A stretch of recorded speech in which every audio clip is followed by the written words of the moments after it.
aussi, tu sais. T'es filmé. Coucou les batch cookers, en direct du parc du Fort de Bron, dans la banlieue lyonnaise, pour vous introduire ce nouveau batch cooking. Cette semaine, c'est un menu batch cooking magnifique pour les débutants. Hyper facile, rapide et qui se congèle plutôt bien. On aura au menu un gratin de courgettes, Des tartines, avocats et patates douces. un tian de légumes chèvre mozzarella, Des pilons de poulet au brocoli. Comme d'habitude, le menu est dans la description et ça va commencer par les légumes.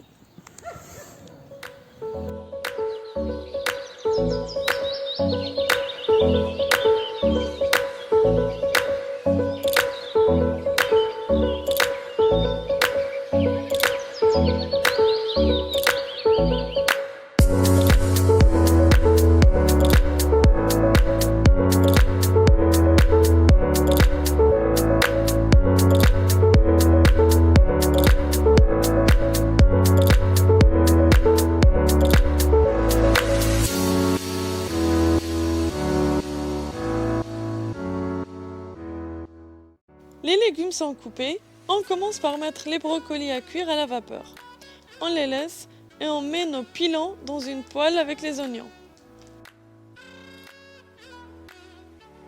Sel, poivre noir, épices pour poulet rôti,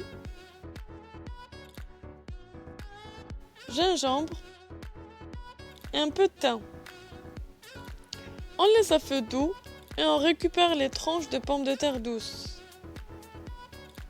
On les place dans un plat allant au four, badigeonné d'huile d'olive,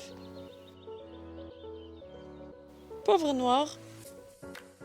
On étale bien le tout. Rajoutez quelques morceaux de beurre au-dessus et direction le four à 180 degrés. On prépare aussi notre pâte brisée que je vais pré-cuire au four aussi.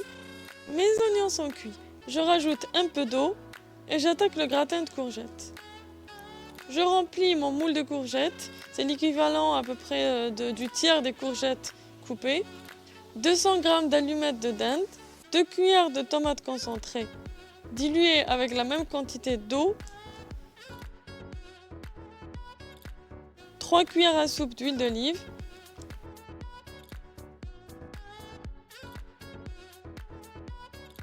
sel, poivre noir, 3 cuillères à soupe de farine,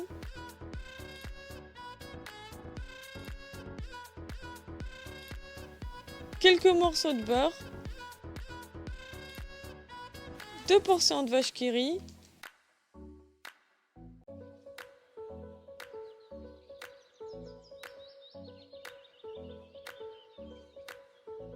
herbes de Provence, un peu de romarin, du gruyère râpé et direction le four. La pâte brisée est pré-cuite, je la sors et je mets à sa place le gratin. Les brocolis sont cuits aussi, donc on met la moitié dans la poêle avec les pilons et on réserve l'autre moitié pour la quiche. 20 cl de crème épaisse, une cuillère à soupe de farine et on laisse la sauce s'épaissir un peu. La quiche, donc en bas 3 œufs, une pincée de sel, poivre noir, gingembre, avec une petite tasse de lait, environ 150 g d'allumettes de poulet et 2 portions de vache qui rit.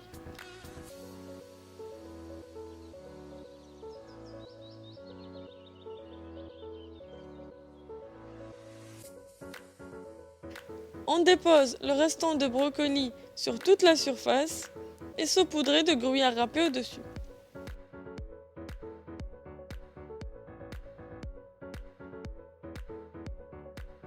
Mes patates douces sont cuites, je les sors et je mets à la place la quiche, environ 25 minutes à 180 degrés. On attaque le dernier plat qui va au four. Donc là, on met une tranche de courgette, une tranche d'aubergine, une tranche de tomate et une tranche de mozzarella ou fromage de chèvre.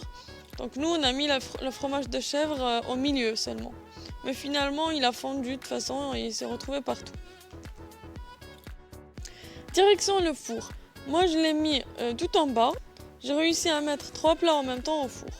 Sinon, vous attendez de sortir un et remettre l'autre. Pendant ce temps, j'entame le tout dernier plat. Donc je mets tous les légumes qui sont restés des 2 précédents plats, courgettes et aubergines, dans une poêle, curcuma et curry, et je laisse cuire. Entre-temps, je prépare la crème d'avocat. Donc je presse un demi-citron, voire un comme vous voulez.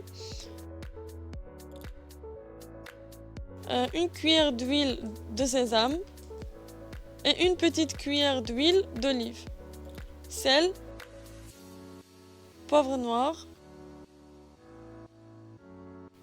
On mélange bien et c'est tout prêt pour l'étaler sur nos patates douces.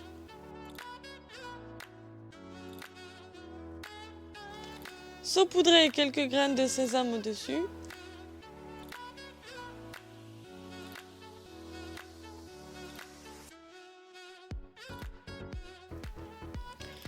Les légumes sont cuits, j'ai rajouté 4 œufs et le plat est prêt.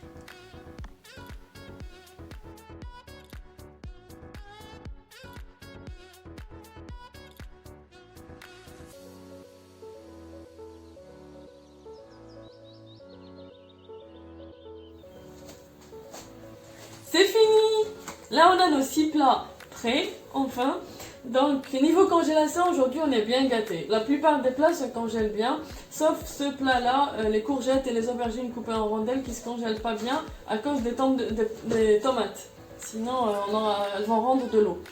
Et du coup, les pommes de terre douces, donc moi, j'ai mis de la crème d'avocat avec des graines de sésame au-dessus, mais vous pouvez mettre tout ce que vous voulez. Donc, vous pouvez mettre des rondelles de tomates, des rondelles d'œufs durs, des oignons, donc tout ce que vous voulez. Malheureusement, moi je ne vais pas avoir de belles tartines parce que mon mari les a coupées n'importe comment. Il n'a pas bien compris. Il n'a pas bien compris le plat. Mais sinon, donc il faut les couper en 2 comme ça, en longueur. Et ben voilà, bon appétit à vous, bon courage pour votre batch cooking et à la semaine prochaine. Ciao ciao.